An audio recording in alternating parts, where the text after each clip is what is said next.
welcome back. This is By the Book, and we're your married relationship coaches. I'm Sent. I'm Sil. And today we're talking about Married at First Sight, Season 16, Episode 13, I believe. Gonna just talk briefly about Jasmine and Airris. This relationship has been pretty stagnant. It's dragging. I don't think that it's really going anyplace faster. Although we have seen a little bit of a change in Airris. So I want to give him a little bit of acknowledgement for I shifting gears for whatever reason. And we can all speculate as to why. I don't know if he's just trying to save face for the camera, not be ashamed the next time he sees Pastor Cal. I don't know, not look like the bad guy. I'm not really 100% sure what his motivation is, but we do see him opening up a little bit more, which is something that, of course, Jasmine wanted him to do. He's not talking about sex, so that's great, right? But Jasmine is still pretty closed off. She starts off the show talking to one of her friends about how the relationship is going, that it's been tough for her. It's been a roller coaster for her. She's not confrontational, so she hasn't been fully expressing how she feels in the relationship. And her attraction for him started off high because she thought he was cute, but her attraction to someone is, of course, linked to the way that she's treated and the way that she feels. And because of the way the course of this marriage has gone, that's diminished. So I don't know if I believe it. I mean, I feel like she's still attracted to him. Yeah. I just feel like she doesn't trust him at all, which she shouldn't. Yeah, exactly. Well, I'm gonna go right back to that core need for most women, or a lot of women, is to feel safe. And she said as much. I don't feel safe with this guy. If I began to open, I was already open, he closed me right up, and if I begin to open again, I'm gonna give him an opportunity to hurt me. And she didn't say that specifically, but I am reading between the lines that I don't feel safe with Airris because he's not taking my feelings into consideration enough for me to feel safe with him. And so with that being said, she's closed off. She's shut down. You can see it all over her face, even though Airris appears to be trying. Yeah. And maybe he is. Yeah. Maybe he's come around. I don't want to just give all negative vibes to what he's done. I just don't know. None of us know whether to trust him, take him at face value or not. Yeah. Because he hasn't presented the best Airris he could present. So, one conversation that I just wanted to touch on a little bit, it could have gone differently, I think, was him telling her how he, I guess he moved around from place to place pretty freely. Yeah. And I don't know exactly why that was. Did he say, was he like a military child or? It sounded like his family was moving. Yeah. Quite a bit. But I didn't hear anything as far, because, his dad passed. And I didn't hear anything about his mom being in the military. So for that, the reason for the move, I didn't catch. So maybe you all, if you call, let us know. But, he said he moved around from place to place. I guess as he became an adult, it was nothing for him to pick up and move from place to place. And also not much thought put into him picking up from a relationship and moving away from that. And of course, because mentally Jasmine is where she is with him, she's like, oh, wow, I don't have anything to say. So she really didn't want to engage in that conversation. And I thought that was a good moment where he could have been like, he could have said more. He could have said, hey, now that we're in this, I'm committed to this marriage. One of the reasons I'm on this show is so I don't even have an opportunity to think about picking up and running. I want to work on this with you. And I think that could have worked wonders maybe for where she is mentally. Because at least what we saw, I don't know how they edited it, but he didn't follow up her discomfort by trying to reassure her in that particular moment. It just kind of was left hanging like, okay, well, she's got nothing to say. Whatever you just opened up and said, it didn't do anything to bridge the gap from where you guys are. Yeah, I agree. He started, and again, I would give him credit for starting, and at least attempting to appease or give in to her desire to have deeper conversations. So I would give him a lot of credit for that. However, it's kind of like a half measure, a little bit. Yeah, I'm sharing something from my childhood, and this was my upbringing, and this is kind of how it affected me, or it's affected me as an adult. But now let me tie this into this relationship and how I can become better with you, because that's the end goal. We're not seeing it. Not yet anyway. Yeah. So as they move on to their letters to their younger selves, I feel like maybe they made a little bit of progress at that point. Jasmine, again, she was still a little scared. She said she didn't want to get too emotional. She said she kept it light. But I still thought it was a decent letter. When she said that, I was like, oh, Lord, she's not going to say anything. It's going to be like a limerick or something. She don't put out here. I thought she was about to pull a Morgan. Like, I wrote this, but I'm not going to read it to you. Yeah, I didn't know. It wasn't looking good. But she, she talked about how she was in a good place at 9 years old. And then it kind of took a turn from that point and tore down her confidence, and she had to kind of rebuild that up. For Airris's end, he talked about, he likened their letters to one another. And I think, honestly, that's the letter that we see from most people who write their letters to themselves.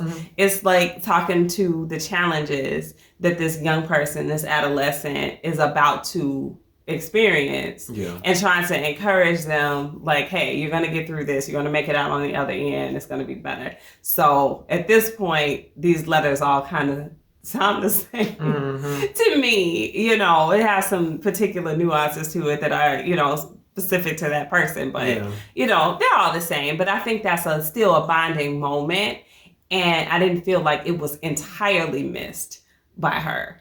I feel like maybe she softened up just a touch. Yeah, just a touch. I mean, it was building throughout the episode. Where she went from completely closed off to maybe a little bit open at the end. So, I might as well talk about that, which is the final letter that he read, which was a letter that his dad wrote to his mom.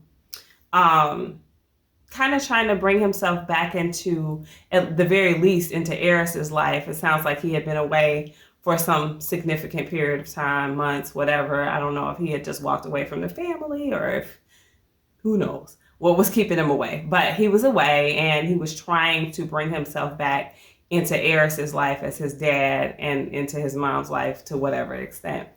And I thought that, you guys tell me if you think I read this wrong, but I thought that opened Jasmine up a little bit. Think so? So, yeah, I do. I'm not saying that she fully trusts him. I'm not saying she's ready to fully commit. I'm not saying that it reset her and put her back where she was anywhere near their wedding day. I'm just saying, for how closed off she looked last week compared to this week, she looks in a better spot to me. Okay. I don't necessarily see that. I wish I kind of did. Well, no, I don't, because I don't think Airris is gonna. I don't think Airris is quite right for her to open up. I think if she did, or if she does, I think she's gonna pay the cost. I really do. I don't see this man being interested in her enough to spare her feelings. I just don't. See, I don't think he's gonna try to hurt her feelings. I don't think he's going to disregard her feelings. At this point, I do think he's made progress, at least in that way, that he's not just going to be like, well, if she dies, she dies type of thing. Like, I don't think he has that attitude. That's not to say that he's going to make this thing work or say yes to decision day. But I think that's what I'm talking about. I mean, if he doesn't think that it's going to work, then I think he owes the obligation to not say yes at decision day. But I don't think he's going to be cruel with it. I don't see him as being a cruel person. Well, you all know I'm a stickler for the two to work it out, or not work it out, but to try their best for the 8 weeks. Go the distance with the 8 weeks and then see where things are going.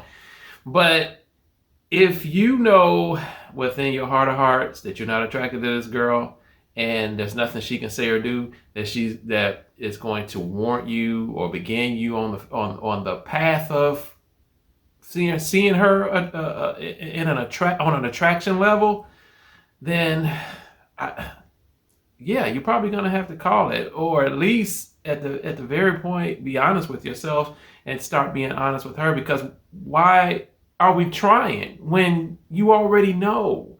You already know you don't find me attractive. So why are we trying? Especially, you're letting me know some insight into you. You are being vulnerable on your history, but we're right here, and you don't feel me. So where's this going? How are you going to change this? Because we're right here, and you don't want to kiss me. You definitely don't want to bed me. He already said that he don't want to have sex with her. So what hope do you have? Honestly, you sound like me now. Usually this is not the way you talk, so I'm actually I'm like, where's my husband? But I don't know, because I'm one of those people that's like, hey, if it ain't gonna make it to 8 weeks, don't make it to 8 weeks. Yeah. I'm just liking to see the effort. I'm liking it because I felt like he was so aloof for the first 3-4 weeks of this, that I'm liking to at least see him try to get to know her. Yeah. As we can see from the previews, there's going to be some more disasters in their relationship. Yeah. But at least if we want to live in a bubble in this moment, on this week, I feel like progress was made. Okay. It's just not going to last. Yeah. Well, I guess making an effort at trying to be a better person. Yeah. To be a decent person. Okay. I give him credit, for that. But is it effort in the direction of making this relationship a success? No. Yeah, it's probably just not. I don't think they're well matched. What about the conversation that Jasmine had with Shaq? How did you feel about that? The advice. The conversation she had with her homegirl Shaq. That's so cold-blooded.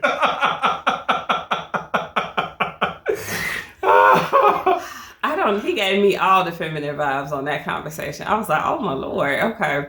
But I didn't take a lot away from her conversation with Shaq, did you? I didn't take a lot. It was like a woman empowerment talk. It was. It really was. Girl, walk in your truth. Right. I'm like, okay, Shaq. I don't know any man that has that type of hoorah speech. Yeah, it was weird. What do Kristen want? I mean, what did he say? What do Jasmine need? I was like, okay, walk in your shoes, Shaq, because it's something you're not telling us. Oh my goodness, yeah. I don't know. And I don't know. I didn't. She was laughing at everything, but I don't. That's because he was like, I'm not hitting on you or anything. And she started cracking up. Like, I know. She did. Yep. Like, trust me, I know you don't want this. You want something else. That's the energy he was giving off that conversation. It was. I know he's got a lot of women in his life, so it's probably not hard for him to code switch and cross over to that more feminine side of him. But that wasn't the side I wanted to see. I want him to keep, like Dr. Pepper said, keep with your masculine. She did. Self. Like, I didn't like that one at all for him. But in terms of like what advice he gave and if I felt it had value, not really. I mean, the man picked up her spirits a little bit, just like any of her girlfriends being like, you still a good looking girl. You don't let this deter you. So, I mean, that's nice, I guess, to get from another person, another man at that marginally. So. I get it. Bit strange still for me to hear it. But I kind of understand where he was trying to go with it. It was just, I'd never heard a man speak like that a lot, so it just caught me off guard. That's a little odd. Yeah. Anyway, guys, let us know your thoughts. I know y'all saw the previews like we saw the previews, so you can't be too up on them because we already know it's about to go down. But, you know, in this moment, do you see at least Airris making some progress, or do you think he's still full of it? Like, what is this version of Airris that we're seeing? Yeah. So, yeah. Let us know. Drop those comments below. Like, share, and subscribe, and we'll talk to you soon. Bye.